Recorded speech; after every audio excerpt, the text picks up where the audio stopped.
कई 100 साल पहले की ये कहानी है। एक राजकुमार को अपने सुंदर होने पर काफी गर्व था, जो समय के साथ घमंड में बदल जा रहा था।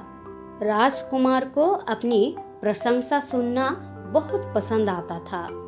अक्सर वो अपने नौकर, सिपाहियों और प्रधानों से अपनी सुंदरता के बारे में पूछता और बदले में सब उसके सुंदरता की खूब बड़ा चढ़ाकर प्रशंसा किया करता। एक बार राजकुमार ने दूसरे राज्य से उसके राज्य में आया प्रवासियों से पूछा कि क्या उन्होंने किसी और राज्य में मुझसे ज्यादा सुंदर पुरुष कहीं देखा है। ये प्रवासी इस बात को भले भांति जानते थे कि राजकुमार को अपनी प्रशंसा सुनना कितना अच्छा लगता है।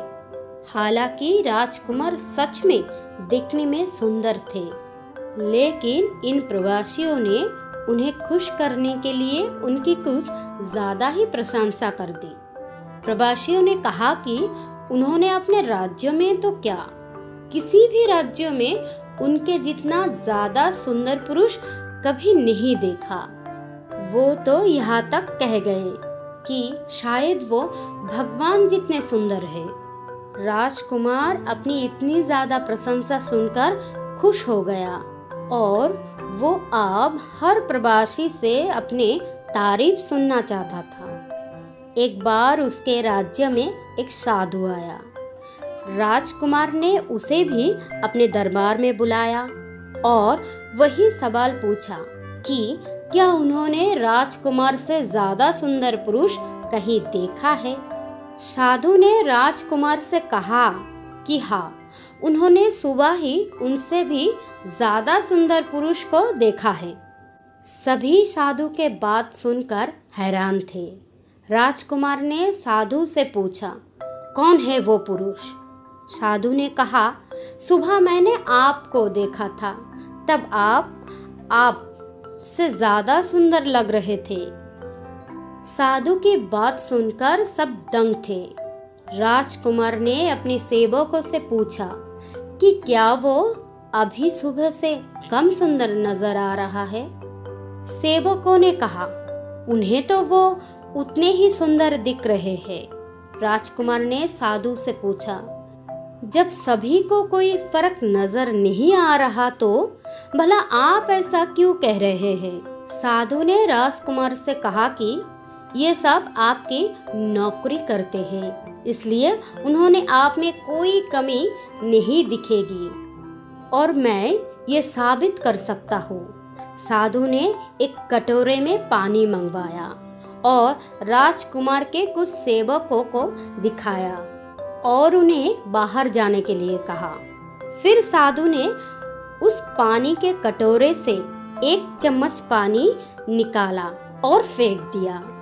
उन सेवकों को वापस अंदर बुलाया गया और साधु ने उनसे पूछा कि क्या उन्हें इस कटोरे में कोई कमी नजर आ रही है। सभी सेवकों ने ठीक से निरीक्षण किया और बोले कि उन्हें इस कटोरे में कोई कमी नजर नहीं आ रही है।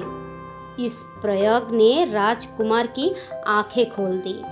राजकुमार को ये समझ में आ गया कि वो उस वस्तु का आदी हो चुका है, उस वस्तु के नशे में फंस चुका है जो हर दिन कम होती जा रही है, यानी कि नश्वत है। उस दिन के बाद राजकुमार ने कभी आईने नहीं देखा और अविनाशी वस्तु के खोज में अपना जीवन बिताया।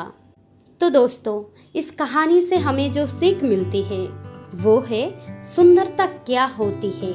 हर किसी के लिए सुंदरता के मायने अलग अलग होते हैं। किसी के लिए बाहरी रूपरेखा सुंदर हो सकती है तो किसी के लिए अंदरूनी सद्भावना सुंदर हो सकता है।